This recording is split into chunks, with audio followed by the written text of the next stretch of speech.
Nunca pensé que iba a convertirme en esa persona que crea una cuenta falsa para destruir una relación.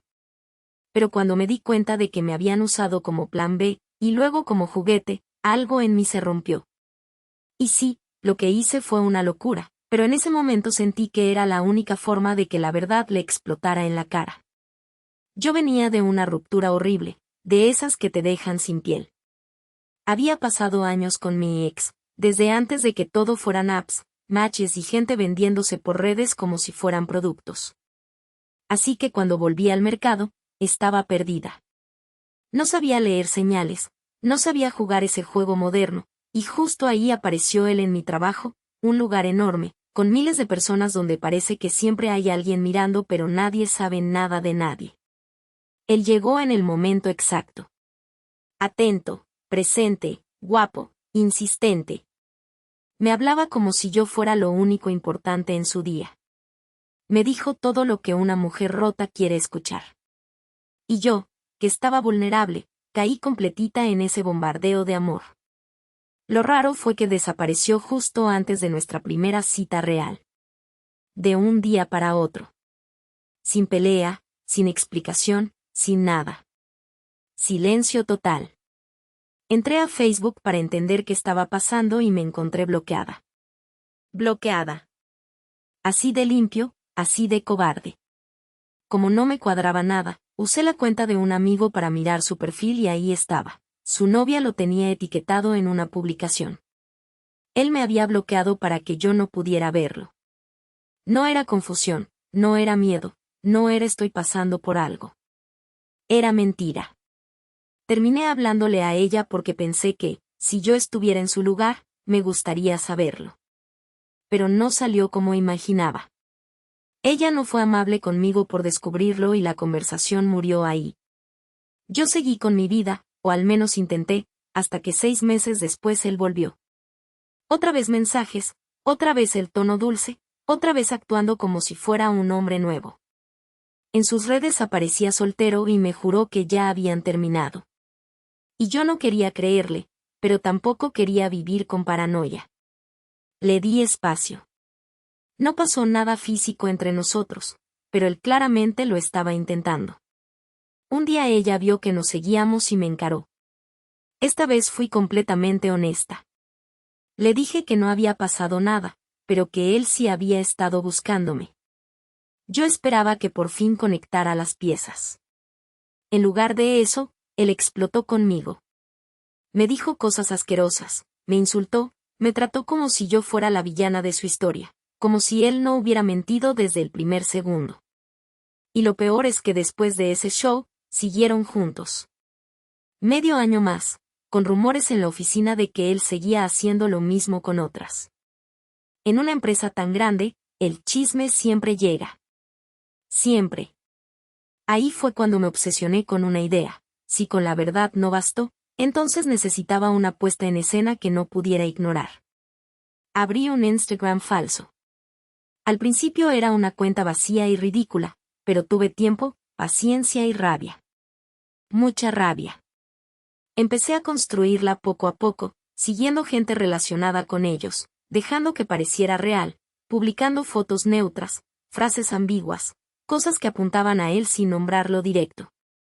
Meses enteros alimentando esa ficción para que, cuando llegara el momento, no pareciera un ataque improvisado sino la cuenta de una tercera persona real. Y el momento llegó. Ella subió una foto desde su dormitorio, feliz, tranquila, como si viviera una historia limpia. Yo vi esa imagen y sentí ese golpe en el estómago que solo da la impotencia. Entré desde la cuenta falsa y comenté que esa foto estaba tomada en el cuarto de mi novio. Un comentario corto, directo, imposible de ignorar. A los minutos me escribió por privado, nerviosa, pidiendo pruebas. Yo ya tenía todo preparado. Le mandé capturas de pantalla que había retocado en Photoshop para que parecieran conversaciones entre él y esa supuesta otra. Fue frío, calculado y sí, manipulador. Después de eso, todo se vino abajo para él. No sé exactamente qué pasó puertas adentro, pero sé que lo derribó. Y durante mucho tiempo me repetí que había salvado a esa mujer, que hice lo que ella necesitaba para abrir los ojos, que mi método fue extremo pero efectivo. Esa idea me ayudó a dormir. Porque si lo pienso demasiado, también sé que crucé una línea.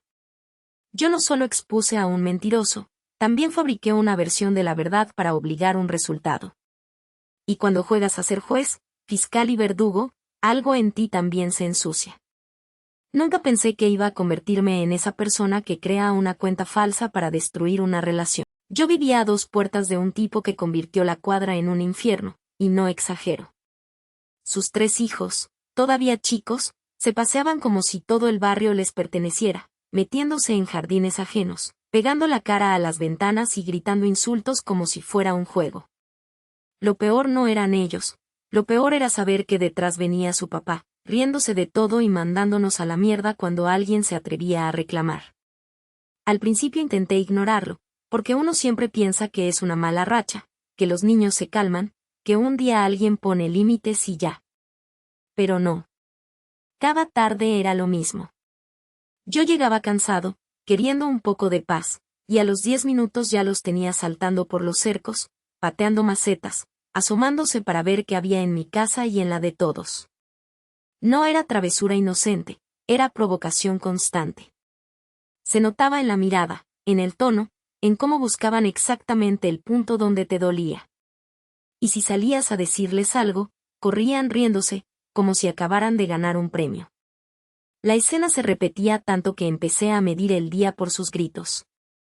Si escuchaba risas al fondo, sabía que en cualquier momento venía el festival, una piedra en un jardín, una patada en una puerta, insultos inventados a cualquiera que pasara.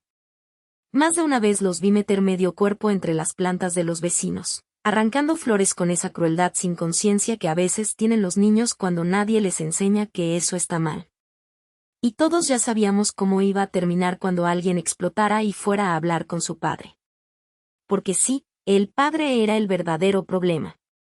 Un tipo desagradable, de esos que disfrutan el conflicto. Cuando le decías que sus hijos habían roto algo, se reía en tu cara. Cuando le contabas que se metían en propiedades privadas, se encogía de hombros. Y cuando alguien insistía, te soltaba un vete a la mierda con una tranquilidad que te dejaba helado. No había vergüenza, no había disculpa, no había intención de corregir nada. Era como discutir con una pared, pero una pared que encima se burla de ti. Un día me di cuenta de su rutina favorita. Sus hijos se iban al jardín trasero de unos vecinos, se paraban justo donde podían ver el nuestro y empezaban a gritar cosas. Ahí se quedaban, apoyados en una cerca de madera bajita, como de 3 pies, trepándose, balanceándose y haciendo ruido solo para llamar la atención. Cada tarde, el mismo teatro. Yo los miraba desde dentro, con esa mezcla de rabia e impotencia que te quema por dentro. Quería hacer algo, pero tampoco iba a meterme en problemas grandes por 3 críos y un padre irresponsable. Intenté la vía correcta primero. Hablé, pedí respeto, expliqué que no era normal vivir así. Nada. Los demás vecinos también lo intentaron y recibieron el mismo paquete, carcajada y grosería. Ahí entendí que no iba a llegar una solución elegante. No iba a aparecer un momento de conciencia. No iba a haber un perdón, tienen razón. En ese punto yo ya no buscaba justicia, buscaba recuperar un mínimo de control sobre mi propio espacio, aunque fuera pequeño, aunque fuera simbólico. Entonces hice algo mínimo, casi ridículo si lo piensas, pero para mí fue una pequeña victoria. Cubrí la parte superior de esa cerca de madera con barbotina de cobre, esa mezcla espesa y grasienta que se pega en todo. No era para hacer daño, no era una trampa peligrosa, era simplemente un desastre pegajoso esperando unas manitas que no podían quedarse quietas. Lo hice en silencio, sin anunciar nada, sin testigos, como quien pone un límite mudo cuando las palabras ya no sirven. Y funcionó. No como una película, no con música épica ni confesiones dramáticas. Funcionó de una forma simple y casi cómica. Cada vez que iban a apoyarse o a treparse, salían con las manos llenas de esa porquería difícil de quitar, brillosa, densa, desesperante. Los veía mirarse entre ellos, hacer caras, limpiarse en la ropa, correr incómodos. Seguían siendo los mismos, pero por lo menos ya no podían usar esa cerca como su escenario gratis. El ritual dejó de ser tan divertido para ellos, y para mí, por primera vez en meses, eso se sintió como respirar. Nunca supe si el padre se enteró de por qué sus hijos llegaban embarrados. Lo dudo. Un tipo así no presta atención a nada que no sea su propio ego. Pero tampoco me importó. Yo no estaba buscando su aprobación ni su aprendizaje. Estaba buscando paz, aunque fuera en dosis pequeñas. Y esa tontería grasienta en la cerca me devolvió un pedacito de calma que ya creía perdido. A veces me pregunto si hice lo correcto o solo lo necesario. Porque no resolví el problema de fondo, no transformé a nadie, no convertí una familia conflictiva en vecinos ejemplares. Solo puse un freno pequeño donde podía ponerlo. Y quizá esa. Gancho, yo pensaba que lo peor en una relación era una pelea fuerte, un grito, una infidelidad descubierta con pruebas en la mano. Nunca imaginé que lo que más me iba a romper iba a ser una sola palabra dicha con total calma, no. No estaba borracha, no estaba confundida, no se equivocó de respuesta, estaba frente a su familia, yo estaba a unos metros de ella, y cuando le preguntaron si salía con alguien, ella dijo que estaba soltera. Desarrollo, yo llevaba 3 años con ella. 3 años reales, de adultos, de rutinas compartidas, de carreras que nos exigían, de cenas rápidas entre semana y fines de semana medio caóticos. Vivíamos juntos en un departamento, teníamos cuentas divididas, planes de viaje, compras para la casa, hasta discusiones tontas por quien había dejado los platos sin lavar. Yo sentía que no era una relación nueva ni frágil, era una vida en común, aunque todavía no tuviéramos anillo ni nada de eso. Hace un par de semanas, su familia organizó una fiesta en el campo porque su hermano se va a casar. Era de esas reuniones largas, con mucha gente entrando y saliendo, primos, tíos, amigos viejos, música de fondo y conversaciones cruzadas por todos lados. Yo fui con ella, como siempre. Estábamos también con algunos de sus amigos, todo parecía normal. Yo estaba relajado, incluso contento de acompañarla en algo importante para su familia. En un momento, en medio de una charla casual, alguien le hizo una pregunta sencilla, casi automática. ¿Y tú? ¿Estás saliendo con alguien? Yo ni siquiera me puse en alerta, porque para mí la respuesta era obvia. Y ahí fue cuando pasó. Ella sonrió, medio encogió los hombros y dijo, no, estoy soltera. Así, sin titubear.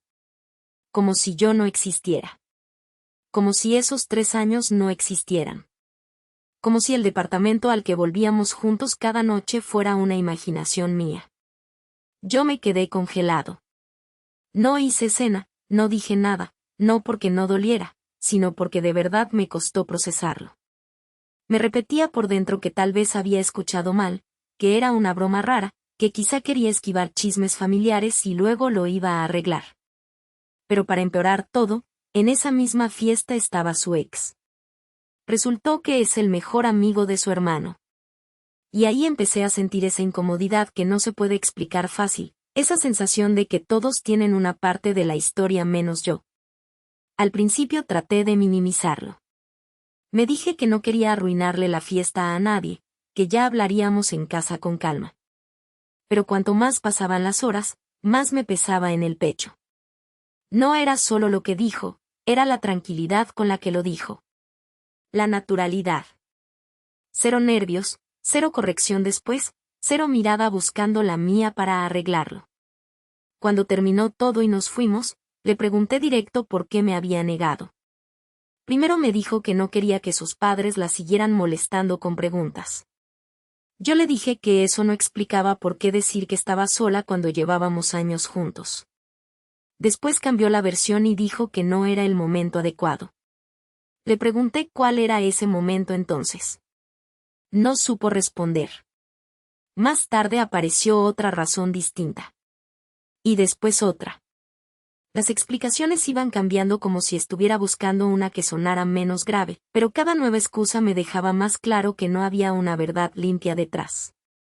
Yo traté de mantener la conversación en algo simple. ¿Cuándo les vas a contar de nosotros? Era una pregunta concreta, sin drama, sin amenazas. Y me respondió, no lo sé. Después intentó ponerse dulce, acercarse, hablarme como si nada grave hubiera pasado, como si con ternura se borrara lo que yo acababa de escuchar frente a todos. Ahí entendí que no era un accidente. Era una decisión. Tal vez cómoda para ella, pero humillante para mí. Desenlace y reflexión: yo no grité. No rogué. No armé una guerra en la sala ni me puse a revisar teléfonos ni a pedir explicaciones infinitas.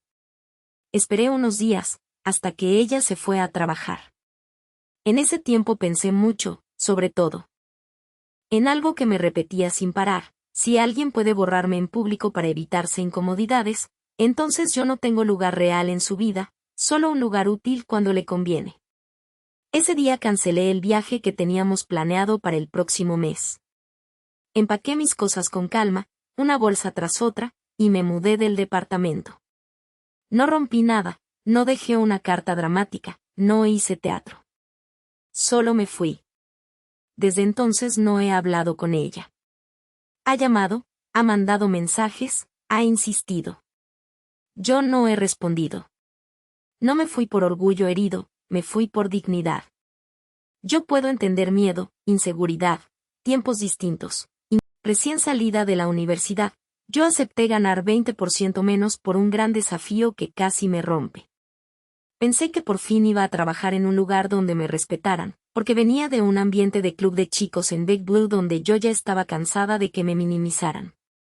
Pero en cuanto entré a esa cadena de tiendas de regalos en centros comerciales medio muertos, entendí que no me habían contratado para crecer, me habían contratado para exprimir. Yo manejaba una tienda en ruinas, con paredes vacías, sin papel de regalo, sin bolsas, sin ni siquiera lo básico para vender bonito, y aún así me gritaban cuando pedía insumos. Me pagaban sueldo fijo, me pedían más de 50 horas semanales y todavía me trataban como si yo fuera un gasto, no una gerente. Una vez una amiga me llamó en plena crisis por un embarazo no planeado, me quedé con ella al teléfono para que no se derrumbara, y esa llamada de larga distancia costó $5. 5. Yo ofrecí pagarlos en ese momento y no me dejaron, según ellas, para darme una lección. Ahí sentí algo muy raro, no era control financiero, era una forma de humillarme. A los 3 meses, como yo había levantado esa primera tienda, me ofrecieron una más grande. Ahí me fue increíble. Menos horas, mejor clima, clientes más contentos, equipo más unido. Yo contraté gente buenísima, personas cálidas, de esas que se acuerdan del nombre del cliente y te arreglan un turno imposible sin drama. La tienda empezó a caminar sola porque había procesos claros y porque el equipo se cuidaba entre sí. Entonces llegó la gran oportunidad. Me pidieron hacerme cargo también de la segunda tienda con más ganancias de toda la cadena, una de 12. O sea, 2 tiendas fuertes al mismo tiempo. Yo dije que sí, porque me gustaban los retos, pero pedí un aumento del 50%. No lo pedí por ego, lo pedí porque estaba haciendo literalmente 2 trabajos de alto rendimiento. Me dijeron que primero tenía que demostrar mi valor durante un mes. Me lo tragué. Rediseñé espacios, limpié de arriba a abajo, ordené bodega en plena era de figuritas de porcelana, miles de cajas pequeñas, todo medido para no perder ventas ni inventario. Yo estaba en modo máquina, y aún así seguía sin aumento. Y entonces pasó lo que me terminó de despertar. Me pidieron que entrenara a una chica recién graduada para operaciones de tienda. Yo pensé que le estaban preparando para una apertura nueva.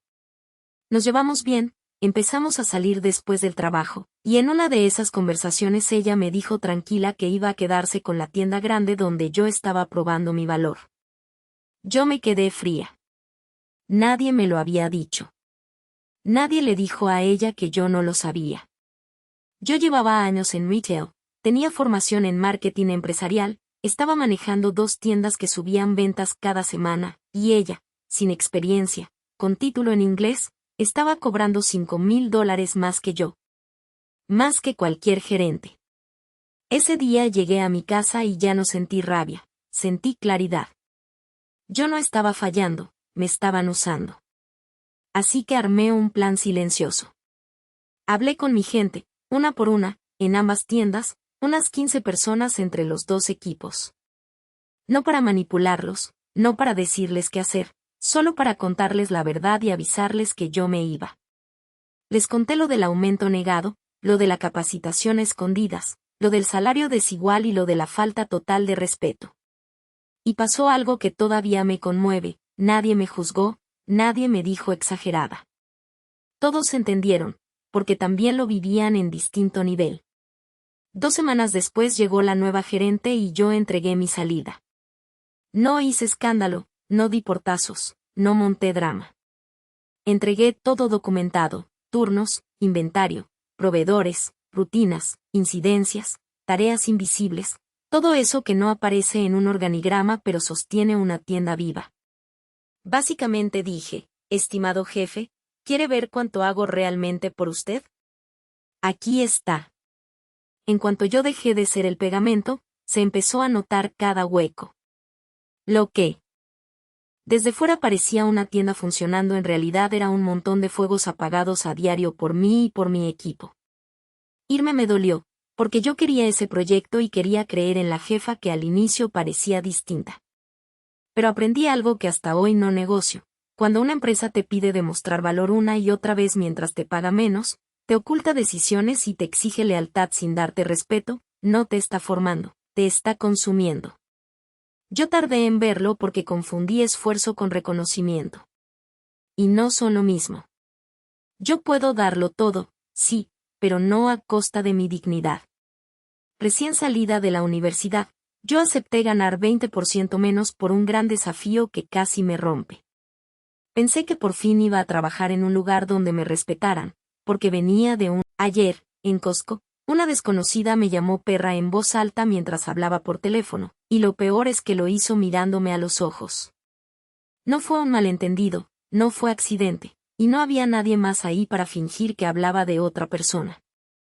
En ese momento entendí que hay gente que se siente intocable, hasta que alguien decide no dejarlo pasar. Era la hora de siempre, esa en la que todos salen del trabajo y se meten al súper con prisa, hambre y cero paciencia. Costco estaba lleno, como si todo el mundo hubiera recibido el mismo mensaje de vayan ahora o no cenan. Carritos cruzados en medio del pasillo, personas frenando en seco para comparar etiquetas, niños corriendo, teléfonos sonando por todas partes. Yo iba en modo eficiente, entrar, agarrar lo necesario, salir. Llegué a frutas y vi a una mujer bloqueando prácticamente todo el espacio junto a las uvas. Tenía el carrito atravesado detrás de ella y estaba tan metida en su llamada que parecía dueña del pasillo. Yo me quedé esperando, literal quieta, sin decir nada, dándole su espacio. Después de un rato, ella por fin eligió un paquete, lo puso en su carrito y movió el carrito hacia un lado. Ahí sí avancé.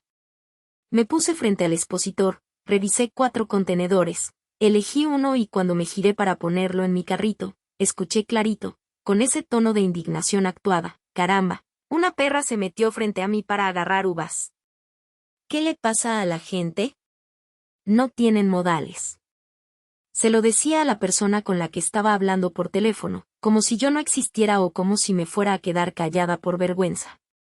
Me volteé con cara de ¿es en serio? Y ella, sin pestañear, me sostuvo la mirada y articuló con la boca, casi sonriendo, no estaba hablando de ti.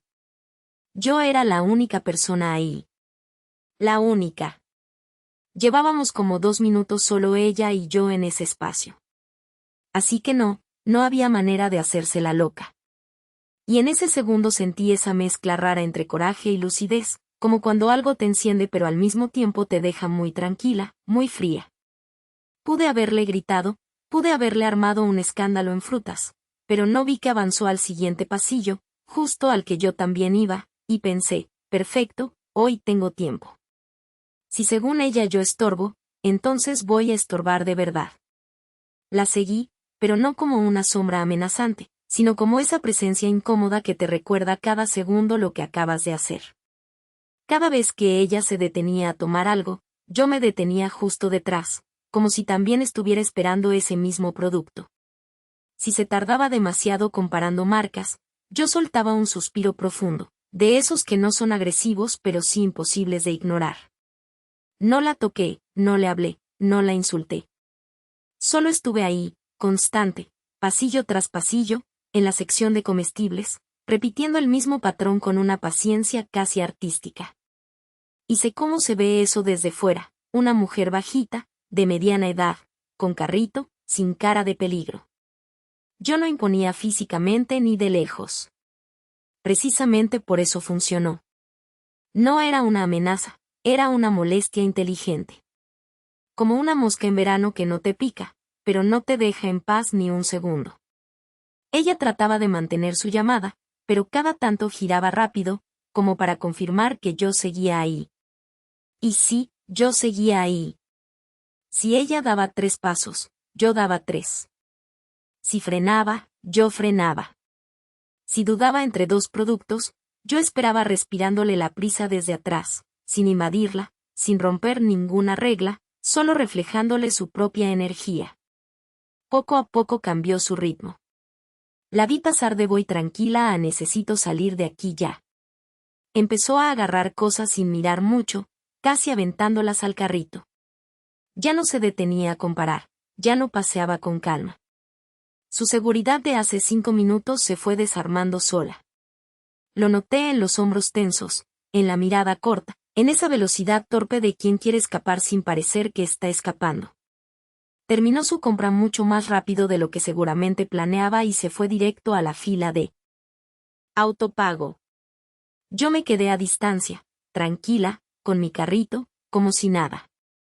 No gané un premio, no hubo aplausos, no hubo discurso final. Solo me di el lujo de no tragarme una humillación gratuita y de devolverle, en silencio, una versión exacta de lo que ella quiso hacer conmigo: incomodidad. Hay personas que insultan a desconocidos porque creen que no habrá consecuencia, porque apuestan a que la otra persona va a bajar la cabeza y seguir su camino. Ayer, yo no bajé la cabeza. No armé un drama, no rompí nada, no crucé ninguna línea. Solo le recordé que, a veces, hablar basura sobre alguien enfrente de su cara puede salirte carísimo en paciencia. Ayer, en Costco, nunca pensé que me iba a doler tanto perder un simple libro. No porque fuera solo un libro de la escuela, sino porque ese libro me había costado semanas enteras de sudor en vacaciones. El día que abrí mi mochila y no lo vi, sentí ese vacío horrible de cuando sabes que alguien te quitó algo y encima cree que se salió con la suya. Yo iba a una secundaria privada donde nadie te regalaba los materiales. Cada libro salía de mi bolsillo. Mientras otros descansaban en verano, yo trabajaba para juntar lo justo y poder entrar al curso sin deberle nada a nadie. Literal, tenía calculado cuánto podía gastar en comida, cuánto ahorrar, cuánto apartar para cada materia. Por eso, cuando ese libro desapareció, no fue ¡ay, qué mala suerte! Fue un golpe directo al esfuerzo. Lo repasé todo en mi cabeza, en casa no estaba, en mi cuarto tampoco, en el salón no lo había dejado. En clase siempre teníamos las mochilas en el piso, al lado del pupitre, y ahí fue donde alguien lo agarró.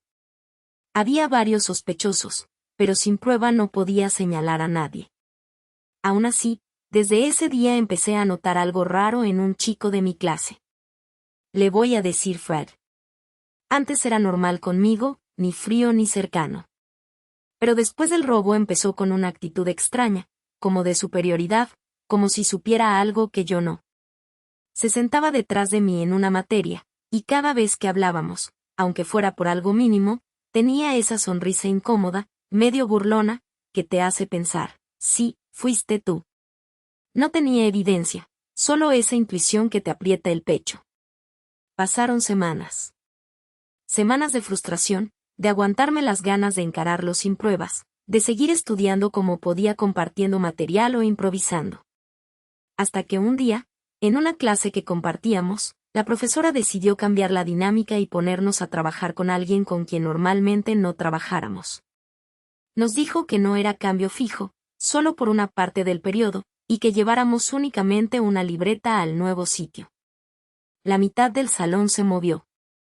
Y ahí vino esa coincidencia ridícula que parece escrita por alguien que ama el drama. A mí me tocó cambiar justo con Fred. En cuanto escuché su nombre junto al mío, lo miré automático. Se tensó. Fue casi imperceptible, pero lo vi. Ese microgesto de quien no está cómodo con lo que puede pasar. Caminé a su pupitre intentando actuar normal, como si no me importara nada, pero por dentro yo iba con el corazón acelerado. Me senté, dejé mi libreta, y su mochila estaba ahí, abierta. No tuve que revolver nada ni hacer una escena. Solo bajé la vista y lo vi. Mi libro. Mi libro, con mi apellido escrito en marcador rojo grande, clarísimo, imposible de confundir. En ese momento no dudé ni un segundo. Lo saqué de su mochila, lo puse debajo de mi brazo y seguí la actividad como si nada. No dije nada, no acusé, no pedí permiso. Era mío. Punto. Cuando terminó esa parte de la clase, regresamos todos a nuestros asientos habituales. El mío estaba un poco detrás y al costado del suyo, así que tenía vista directa. Y ahí fue la mejor parte, porque no tuve que hacer absolutamente nada para que se entendiera todo. Frank llegó a su sitio, abrió su mochila casi por reflejo, empezó a buscar rápido y su cara cambió en segundos. Pasó de seguro a confundido, de confundido a preocupado, y de preocupado a derrotado. Se desinfló enfrente de mí. No hizo ruido, no reclamó, no preguntó. ¿Qué iba a decir? Oye, ¿me falta el libro que te robé? Yo me quedé callado, con el mío de vuelta, sintiendo una mezcla rarísima de alivio, rabia y satisfacción. No era venganza escandalosa, no era justicia perfecta, pero era suficiente. Había recuperado algo que me pertenecía y, sobre todo, había recuperado un poco de respeto por mí mismo. Después de eso, su actitud cambió por completo. Se acabó esa energía engreída, se acabó esa sonrisa de te gané. Nunca hablamos del tema. Nunca hizo falta. A veces la lección más fuerte no viene de gritar ni de humillar a alguien delante de todos, viene de un momento silencioso en el que la verdad queda tan obvia que nadie se atreve a discutirla. Yo seguí con mi vida, con mis clases y con mis trabajos de verano, pero esa escena se me quedó grabada porque me recordó algo simple: cuando te cuesta ganarte algo, duele perderlo, pero se siente increíble recuperarlo con la frente en alto. Nunca pensé que me iba a doler tanto perder un simple libro. No porque fuera solo un libro de la escuela, sino porque ese libro me había costado semanas enteras de sudor en vacaciones. El día que abrí mi mochila y no lo vi, sentí ese vacío horrible de cuando sabes que alguien te quitó algo y encima cree que se salió con la suya. Yo estaba a nada de explotar en plena oficina por culpa de una sola persona. Cada vez que sonaba una notificación en la cola de clientes, ya sabía lo que venía, otro problema que misteriosamente terminaba en mis manos. Y lo peor no era el volumen, era ver cómo ella se recargaba en la silla, como si trabajar fuera opcional y yo hubiera nacido para resolverle la vida. Trabajo con una compañera que, sinceramente, lleva el arte de escaquearse a nivel profesional. Nunca fue la más aplicada, pero este último año se volvió descarado. Técnicamente ya se podría jubilar, pero no quiere, y mira, por mi bien, que cada quien decida su vida, siempre y cuando haga su parte. El problema es que no la hace. En nuestra oficina tenemos una sola cola para todas las consultas de clientes, correos, mensajes de voz, hilos de chat que rebotan desde otros departamentos, todo entra ahí. Es un sistema claro, simple, justo en teoría. En la práctica, cada vez que a ella le tocaba algo que requería más de 10 segundos de pensar, me lo reasignaba. Así, sin pena. Como quien pasa una papa caliente. Al principio intenté ser buena onda. Pensé, bueno, quizá hoy anda liada, quizá mañana compensa. No compensó nunca. Yo abría la cola por la mañana y ya tenía varios casos complejos con su nombre original cambiado por el mío. Clientes enfadados, dudas técnicas largas, incidencias con historial, los casos donde hay que leer, comparar, llamar, confirmar. Todo lo que daba pereza, me caía a mí. Y lo más absurdo es que yo llevaba mucho menos tiempo que ella en el departamento.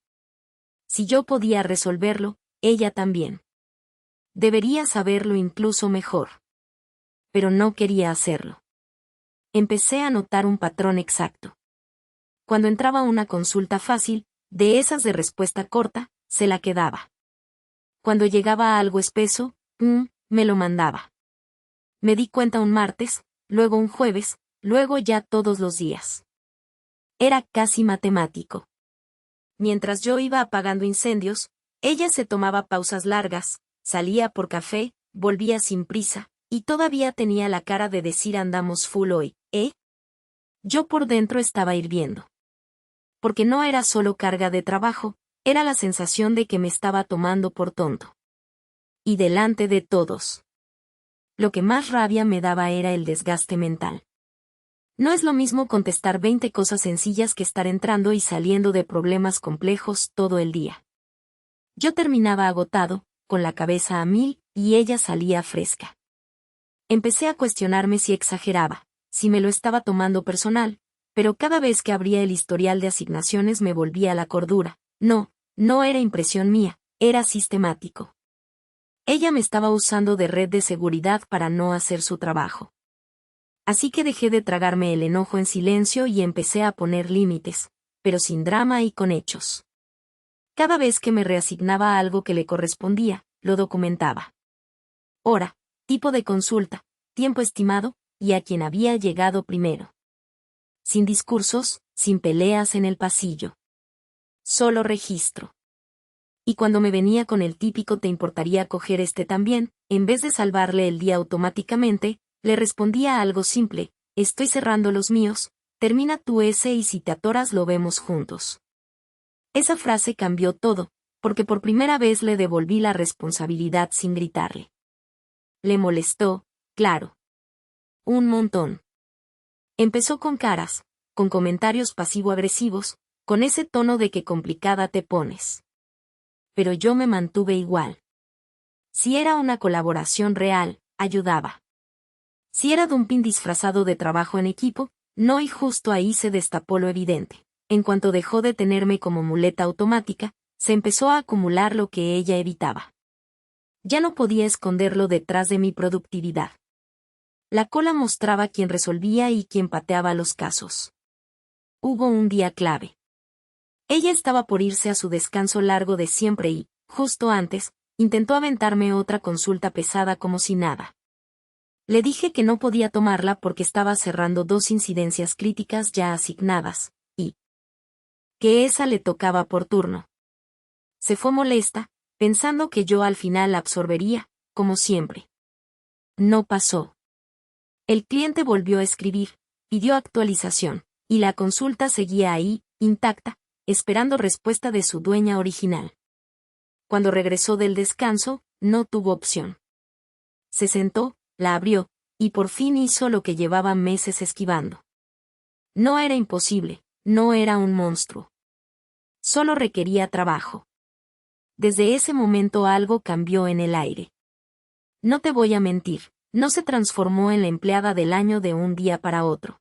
Yo no soy una persona vengativa, de verdad que no, pero ese día en el parque me dieron ganas de escribir un manual de paciencia forzada. Fui a ver un partido de béisbol como cualquier sábado tranquilo, con mi gente, mi coche lleno de cosas y cero ganas de drama. Y aún así, un tipo en jaguar, con pantalones elegantes y cara de las reglas son para otros, logró arruinarle el ritmo a todo un estacionamiento.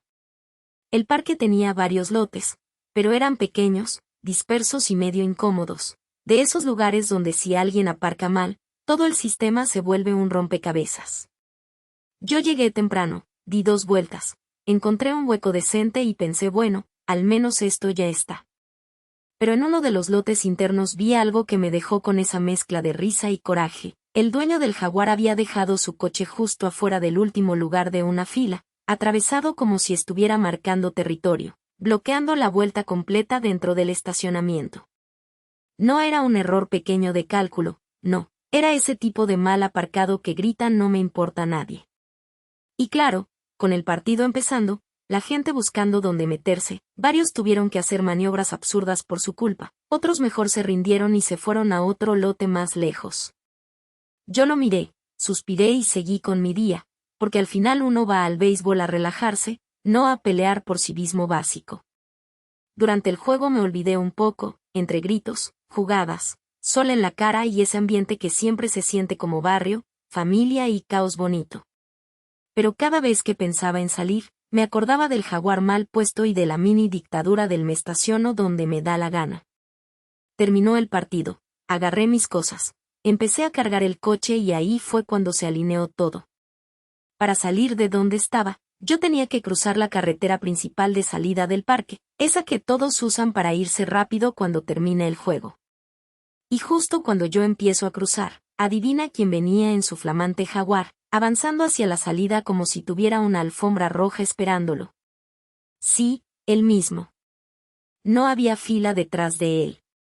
Nadie tocando claxon. Nadie más afectado. Solo él y su prisa. Y en ese instante me acordé del estacionamiento bloqueado, de las vueltas extra, de la gente frustrada, de esa actitud de yo primero. Así que respiré profundo y tomé una decisión pequeña, pero perfectamente legal, crucé con toda la calma del mundo. No corrí, no me detuve del todo, no hice un show. Solo caminé despacio. Muy despacio. Y no en línea recta como normalmente haría, sino en un ángulo torpe, larguito, de esos que te alargan unos segundos más el cruce sin que nadie pueda decirte nada. Yo iba mirando al frente, cargando mis cosas, como quien simplemente está cruzando una calle, pero por dentro sentía una satisfacción ridícula. Era casi terapéutico. Lo veía ahí, en su jaguar, esperando. Con esa incomodidad muda de quien está obligado, por una vez, a adaptarse al resto del mundo. Sin privilegios, sin atajos, sin me meto porque puedo.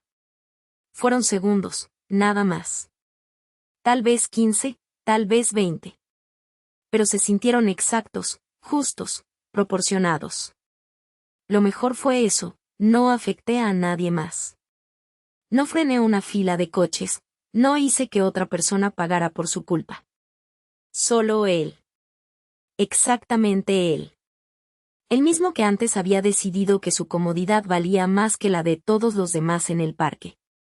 Cuando llegué a mi coche, abrí la puerta con una tranquilidad que no te sé explicar. No era una gran venganza, no era una escena de película, no hubo gritos ni confrontación ni moraleja épica. Fue mínimo. Casi tonto. Pero también fue limpio, simple y perfecto para el tamaño de su ego. A veces uno no necesita ganar una batalla enorme, a veces basta con devolverle al universo un pequeño equilibrio. Ese día sentí eso. Como cuando te quitas una piedra del zapato y por fin vuelves a caminar normal. Me fui pensando en lo fácil que sería evitar estas cosas si todos tuviéramos un poco de consideración. Porque al final no se trata del jaguar ni de los pantalones elegantes ni del partido, se trata de ese momento en que alguien decide que su tiempo importa más que el de los demás. Y también se trata del momento en que alguien, aunque sea por unos segundos, le recuerda que no siempre funciona así. Yo no rompí nada, no insulté a nadie, no hice nada fuera de lugar. Solo crucé una calle. Lento. En mal ángulo. Con toda la intención del mundo. Yo no soy una persona vengativa, de verdad que no, pero ese día en el parque me dieron ganas de escribir un manual de paciencia forzada. Fui a ver un partido de béisbol como cualquier sábado tranquilo, con mi gente, mi coche lleno de cosas y cero. Yo pensé que era una duda administrativa de 5 minutos, y terminé viendo a una directora hacer el ridículo frente a todo el mundo. Solo quería saber cómo me iban a evaluar unos créditos universitarios de mi hija, nada más. Pero en lugar de una respuesta simple, me encontré con una guerra de correos, negaciones absurdas y un ego tan grande que ni la evidencia le entraba. Yo tenía a mi hija en una escuela autónoma pequeñita, de esas que van de 6 a 12 años y donde todo el mundo se conoce. Cuando ella pasó a secundaria, la oferta académica ponderada era mínima, creo que apenas 3 clases con peso extra en ese momento. Aún así, el manual de la escuela decía clarísimo que todas las clases de inscripción dual se ponderaban. Después, cuando ella arrancó noveno, yo noté que habían cambiado la redacción. Ya no era automático, ahora decía que las clases de inscripción dual se evaluarían para otorgar crédito ponderado. A mí eso me sonó a trámite, no a problema. Si había un proceso, yo lo seguía y listo. Entonces yo abrí para mi hija la opción de una escuela vocacional cercana para que pudiera salir antes del horario normal de secundaria. Ahí había de todo, programas puramente técnicos, otros de preparación universitaria, algunos con créditos para Community College, y uno en particular que incluía créditos de una universidad de 4 años. Para mí estaba clarísimo por qué importaba. Ese crédito podía empujar su GPA y su ranking de clase de forma real, no simbólica. No era un capricho, era una oportunidad concreta para su futuro. Yo escribí a la secundaria con una pregunta súper directa: ¿cómo enviaba esas clases para evaluación de crédito ponderado? Nada de drama, nada de confrontación. Y ahí empezó el circo. Me respondieron que ese programa no era universitario y que en esa escuela vocacional los estudiantes no obtienen créditos universitarios. Yo me quedé helada porque eso era descaradamente falso. Ni siquiera era debatible. Yo no estaba preguntando si ella podía obtener crédito, porque ella ya estaba inscrita en una ruta con crédito. Yo pregunté cómo lo enviaba. ¿Cómo? El procedimiento. Yo lo expliqué por correo, calmada, con detalles, paso por paso, pensando que tal vez no habían entendido. Pero no, cada respuesta regresaba más cerrada. Insistían en que ese crédito no existía para ese programa. Como si repetir una mentira la convirtiera en reglamento. Lo más surrealista fue cuando mandaron un correo a toda la escuela explicando su sistema de GPA y ranking. En un párrafo decían que si evaluarían cursos de inscripción dual transferidos para crédito ponderado. Y en otro, con toda tranquilidad, decían que los estudiantes que asistían a la vocacional local no hacían trabajo universitario ni obtenían créditos universitarios. Yo leí eso 2 veces, 3 veces. Era una contradicción escrita por ellos mismos, en el mismo correo, enviada a toda la comunidad. En ese punto yo dejé de discutir en círculos. Yo reenvié ese correo a la administración de la escuela vocacional, con una carita amable y una petición simple: ¿podían por favor aclarar este tema con la secundaria? La persona de administración me respondió con mucha cortesía, pero me advirtió algo que ya me puso en alerta. En el pasado había tenido una mala experiencia con el director de esa secundaria y ni siquiera sabía si seguía siendo el mismo. Me contó que en una ocasión ese director le colgó a mitad de conversación. Aún así, aceptó intentar ayudarme. Yo agradecí muchísimo ese gesto porque no era su problema y aún así decidió entrar. Yo recibí copia del correo que enviaron. Era impecable. Decía que habían visto la comunicación de la secundaria donde se afirmaba que no había créditos universitarios. Luego aclaraba formalmente que sí existían, explicaba el programa y adjuntaba múltiples enlaces oficiales para verificarlo.